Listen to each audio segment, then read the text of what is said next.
Hi guys, welcome to Flipped It. Today I'm going to be showing you in detail how to paint a piece of furniture. I was painting these earlier, by the way, and I left my brush being a little hard, so I've just went in and given it a little clean. Today what I'm using is a water-based deco style chalk paint that I purchased from Lidl's. It was only $2.99 on offer, so who could refuse that? I normally use an eggshell / satin finish on these furniture pieces. I've actually developed my own paint system that I use using various bases of untinted paint and then adding my own tints. The paint I use is normally quite bulletproof, so chalk paint I'm quite new to. However, I am an experienced painter, so the technique involved in applying the paint is what I'm going to be focusing on here. So less on the paint, more on the technique. The piece that I'm painting here is just a really small lap table. I've been using it for my laptop on my bed. When I got it, and I will link the pictures in the video, when I got it, it was just basic wood. I'm sorry, I'm not versed on types of wood. I do know a little bit, but I've got a lot to learn. But it was old-fashioned, and I did want to keep this piece for myself for my laptop. So what I did was I primed it earlier using a roller. I'm going to paint this piece using a brush for two reasons. One, I've only got a few rollers at my disposal right now, and I'm not keen on loading one up with black paint. And two, because the nature of this video is actually a paint tutorial to teach the technique of laying on and laying off paint. Now, that basically might be alien to some of you. If you're a professional watching this, you'll know what those terms mean. If you don't know what those terms mean, laying on is the process of putting paint on the surface. Laying off is just going back and smoothing the paint out and spreading it out.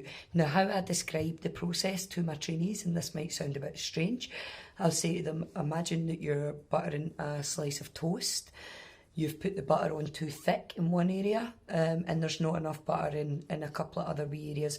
So what do you do in that situation? You go in with your knife, you take the butter from the thick area and you spread it out a wee bit more evenly across the bread to cover the area that doesn't have enough butter. Well, when you're painting any surface, you're literally doing the same thing. So painting this surface, this is going to be our wee slice of toast.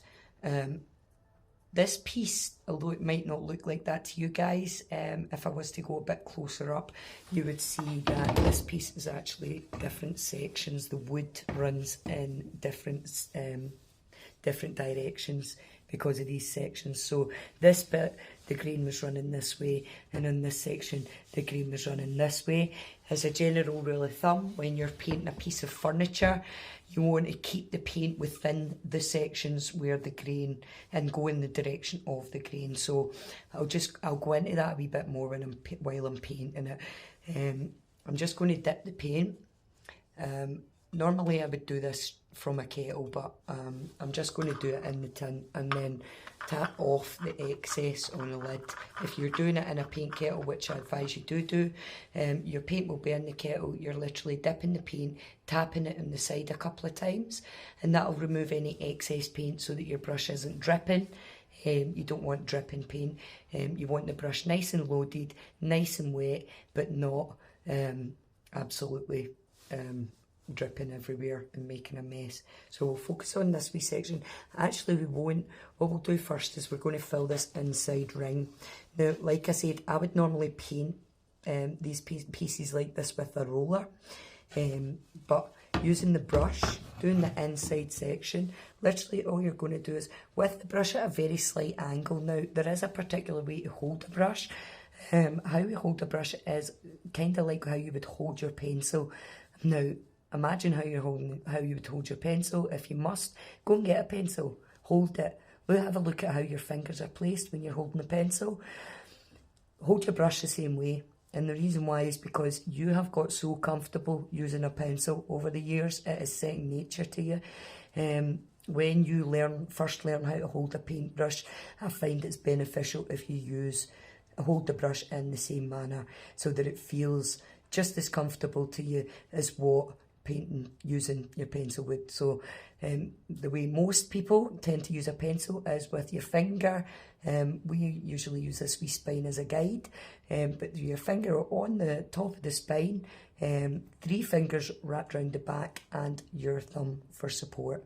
And that helps you. What that helps you to do is maintain full motion of your wrist. So as you can see, I can twist my wrist in a 360-degree direction. I can change direction quickly. I can go from moving up and down to side. I can flip the brush, because flipping the brush, you will flip the brush quite a lot during the painting process. So without further ado, having explained a wee bit about how to hold the brush, load the brush. Sorry, I'll just load it again because it's probably dried out a wee bit there. We're now going to paint in the piece. So focusing on this wee section in here, because we're going to be painting the bottom first. Always paint in sections. Don't get ahead of yourself. Keep the paint in the section that you're painting, and don't move from that section until that section's complete. When you're working with chalk paint as well, chalk paint dries really, really quickly. So you want to get that paint laid on and laid off quickly before it starts to set up on you. If it starts to set up too soon and you put the paintbrush to it, it's going to drag through the paint, and you want your paint to be nice and smooth. So with a sideways angle, holding that brush like a pencil, I'm just going to very, very lightly just brush some paint onto the surface. Now you'll see I'm going across the top at the surface I'm about to paint. Very, very light motion with the brush, very light. You're literally only using the tips of the bristles to paint. Now you're applying a wee bit of pressure because you're laying the paint on here. When you're laying the paint on, applying a wee bit of pressure helps to push the paint down. If I was to slow down and show you, you can see when, oh, you can't actually see anything. This should go in the bloopers. Right, so I will show you in more detail closer up on the other side. I should have probably set that camera up better, but rather than waste the whole video, because I feel like that was a good explanation, what I'll do is I'll set this side up and then I'll focus in more detail on that other side, okay? So, showing you again, dipping the brush, tapping off the excess so that your brush isn't drippy. We're going to focus on this ring in here. I'll just flip the piece up so that you can see what I'm doing. Very, very lightly, just with the side of the bristle. So basically the area of the brush that I'm using is this area here. And if you can see, the brush has kind of started to split a wee bit. So if I was to just use, show you using that split, this section here is probably about the perfect width for what you should be using for this area. So very, very lightly, and I mean very lightly here, just brushing that on in one direction and then flipping the brush and brushing it back in the other. You'll notice that I've came into this section here. That's fine because that's the section I'm going to be painting. Just touch that with my fingers, so we'll smooth that off. I can see quite a lot of bloopers happening here. Right, take a wee bit more paint, and this time we're going to paint this section. Now remember, the join starts here, so we want to keep the direction of the grain with the direction of the paint in which we put it on. So we're going to put the paint on vertically, lie it down in the middle of the section first. Don't go too close to the edge, because you don't want, what happens is any paint here will just blob over the side. You want to reduce that. Now it's going to happen, but you want to keep it to a minimum, okay? So lie it down in the middle first, and then come over, fill out one side, fill out the other, and you'll notice that I'm starting in the top. I'm applying a very little bit of pressure just to get the paint flowing down to the end of the bristles, and then I'm flipping the brush over. You see how you need good motion with your wrist? I'm flipping the brush over to very, very lightly just come to this join point, lay the bristles down, again give them a little push if you need to, just to get the paint flowing down. We call it the painter's wiggle. It's not a dance move. You literally just hold the brush and give it a slight wiggle, and that'll start the paint flowing on the bristles again. So it's not necessary to overload your brush. You don't want to overload the section with paint. Basically what we're going to do now is we've put the paint on. We're literally going to come back with just the tips of the bristles and very, very lightly. Now I change the way I'm holding the brush now to, I'll show you, I've got a thumb here, my middle finger here, and my index finger is still steadying the brush, and I'm just going to very, very lightly using just the very tips of these bristles, the very tips, just very lightly, just brush down that section, top to almost bottom, and then flip the brush again, come to the join section, and just using the very tips of the bristles again, very lightly, brush back the way. And what that does is it reduces brush marks, or tram lines as we call them. Now, because I'm such a perfectionist, I'm actually going to lay that section off again, because for me, there's still quite a lot of play happening here. There's still quite a lot of brush marks. So very, very lightly. You can literally dry the piece just very lightly, but you don't want to overdo it, because what you might end up doing is taking paint off. Now, this is the second coat, so you'll notice that the first coat is a wee bit scratchy. The second coat of paint is what makes everything nice and even and nice and saturated with colour. So when you are painting a piece of furniture or a wall or any surface, don't be alarmed, in particular when using black, when you put the first coat on and you can still see some of the surface through it. That's what you want. You don't want to put the paint on too thick. Thinner coats, building up in thinner coats is better than trying to apply a thick coat. One of the other things that I'll mention is to key the surface properly before you start to paint. Now, sadly, I didn't shoot a video during the prep process for this piece. There was very little prep involved. It really was just a rub down with a bit of, I think I used 120 grit sandpaper on it, and basically all I was doing was removing the surface varnish to open up the pores of the wood again to take the new paint. When the wood was open, once it was sanded and the wood was porous again, by revealing the actual wood surface, what I did then was I used a primer.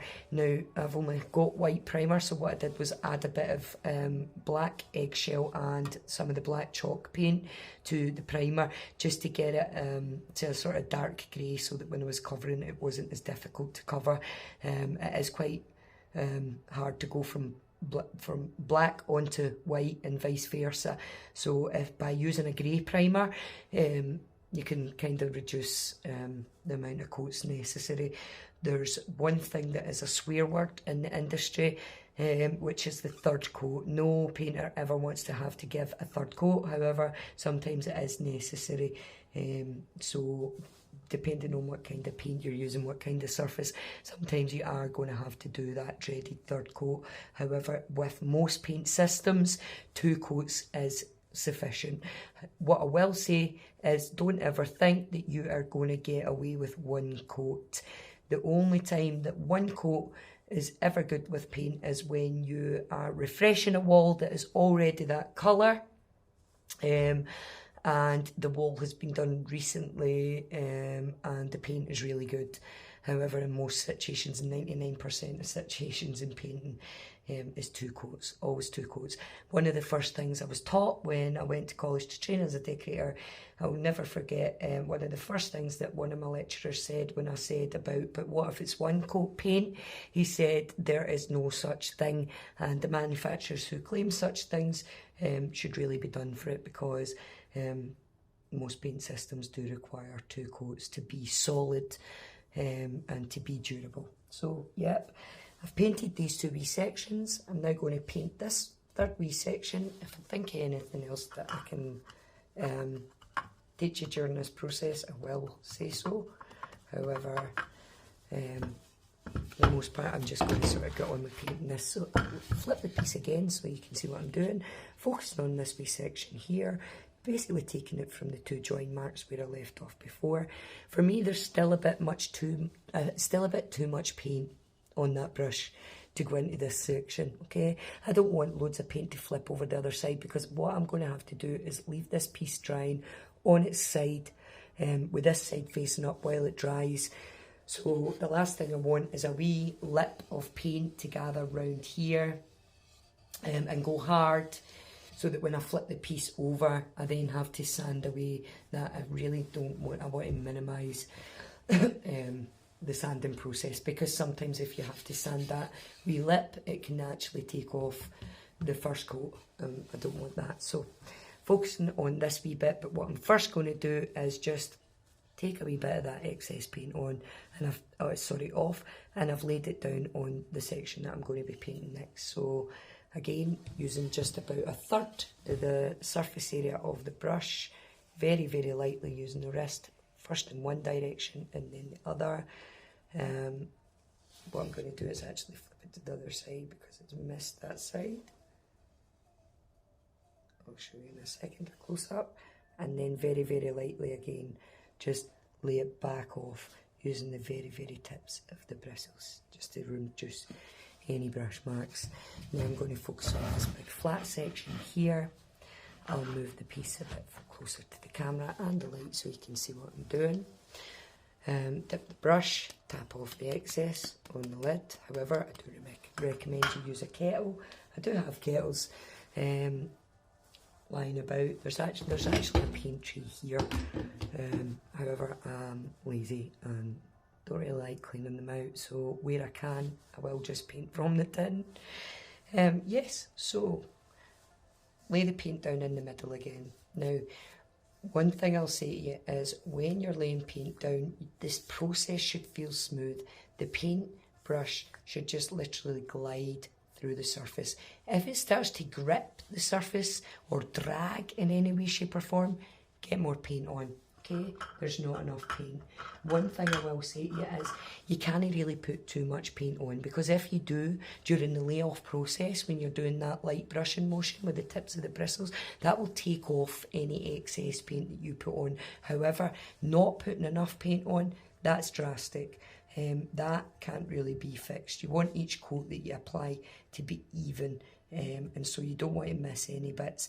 You don't want any bits to still look baldy, while other bits are nice and evenly covered. So I'm just focusing here on keeping that straight line where that joint meets, where that section meets. I'll just get a wee bit up close and personal there. Well, you'll notice that when I was drawing that line there, I flipped the brush to the side. Now, when you're drawing a line with a paintbrush, you want that paintbrush to be in line with what you're drawing. So if I'm drawing the line this way, I want the brush that way. If I'm drawing the line that way, I would flip the brush that way, okay? I'm not really sure on whether what's left and right yet. Like I've explained in previous videos, I'm quite new to YouTube, so I still to get to grips with what's my left and your right and vice versa. So I've set up that wee line. I'm going to make sure that entire surface has enough paint on it. I feel like it's dragging a wee bit. You'll see it started to actually dry there really, really quickly. That's how quickly chalk paint dries. So a wee bit more paint on the brush. Coming back to this section, get it wet, keep it wet. Keep it wet and workable. When paint's wet, it's workable, okay? Once it starts to set up on you or dry, it's not workable anymore. If you do pull the brush through it, it will just drag off any paint that you've laid down previously. So in this situation, what you don't want, remember what I said about the wee lip in here? I actually want to create a wee lip here. So what I'm going to do is, while I'm laying this off, you'll notice that the brush marks there, they're kind of, if you can see, they're running to the side, and you can see them. So what I'm going to do, using the layoff, using the very, very tips, very, very lightly, I'm going to pull that brush down the entire surface. Now, while I'm doing that, any excess paints on the brush, when I take it off that edge, will gather there, and then when I do this at the start, it's going to come off here and create a wee sort of band of paint. So I'll show you what that is, what I mean by that in a second. Just giving it another layoff. Very, very lightly, guys. Very lightly. I mean, with no pressure at all. And just very lightly, just keep going until you're happy with it, till the paint looks even, the brush marks are reduced. In this case, because this is chalk paint again, this has started to dry really quickly. That light brushing motion has actually started to dry this piece. Now, I've got to go around this edge now, and I'm going to go around the entire edge for the two sections that I started off with. What I actually should have done was I should have started there, but I didn't. this is a learning process for me too, so I'll know the next time to start there for you guys. I can pull this back. Again, using just a third of the surface area of the brush. Now, I'm going to try and angle the camera up a wee bit, bring the piece closer. Using that third of the brush, very, very lightly, I'm just going to go down the side, laying the paint on. And I hope you can see what I'm doing there. I'm actually using the rest of the brush now. I'm spreading the paint evenly, making sure that there's not too much on. I'm actually taking probably about 60% of it back off. Okay. Very light layoff down there in the direction of the grain. See how we've created a wee lip? And then because this one's going in that direction, I'm just going to very, very lightly just pull. If you can see what I'm doing here. You see how we've got a wee bit of paint gathered there? I'm just going to very lightly pull that in with the direction of the grain. You'll see it disappeared again. So, again, tapping the brush, holding the brush up. This time we're going to tackle, no, in fact, we'll tackle the other side first. Now, I don't want to lay this wet section down anywhere, so I'm just going to hold the piece while I show you this. Now, I will probably develop a better system for doing this, but for the purpose of the tutorials, I feel, yeah, probably just holding it close will do there. Hope you can see what I'm doing. Very, very lightly using that 1/3 section of the brush, laying some paint on, flipping the brush, bringing it back in the other direction, and then I'm going to use the rest of the surface area there of the brush just to apply a wee bit more paint. Very, very light here, guys. Again, treat this section like a layoff. Okay, now because we've got a wee bit of paint gathered on the lip here in this section, very, very lightly, just flatten it down. Don't leave it raised. And then again, because it's came into this section, which is running in this direction, what we're going to do is very lightly, using the tips of the bristles, just pull that wee ledge in so that it's not lying raised and so that it falls in line with the grain in this direction. Okay. Now this section, again, dip the brush, tap off the excess, use the first third of the brush to lay a wee bit on. Use the other third of the brush by flipping it to do the other side. Make sure the surface is evenly coated with paint. And then very, very lightly, using the tips of the bristles, just brush it down the entire surface, first in one direction and then the other. And again, because we've created this wee lip here, we're just going to very lightly use the very tips of the bristles, just go back and pull the edge down and just flatten that in line with that grain. There we go. So, actually I've created a wee finger mark there. I'll just brush that out. You see how I had created a sort of slight fingerprint here in my chalk paint. So what I did was I very, very lightly just went back to the tips of the bristles and brushed it out. And again, here, a wee bit of shininess. I'm just going to do the same thing. I'm not applying any more paint. I'm just very, very lightly brushing the tips of the bristles over those wee marks. So this is now, I'm not going to tackle the other side just now. I'm going to give this side a chance to dry first. So what I'm going to do is sit it up here on my drying rack, which is actually just a makeshift shoe rack that somebody was throwing out and offered for free on the free cycle pages, and I saw it and I thought, you know, that would be perfect for a drying rack. So thank you for joining me. I hope you learned something there. If you did, please leave a comment. If you feel like I missed anything or could have explained something in a wee bit more detail, again, leave a comment below. If you're new to my channel, please like and subscribe. My name's Pamela, aka the Wee Wallpaper Woman. I am a professional decorator and I hope to teach you guys how to paint for yourself. So yeah, hope to see you all again soon. Thank you very much for your time. Take care. Bye.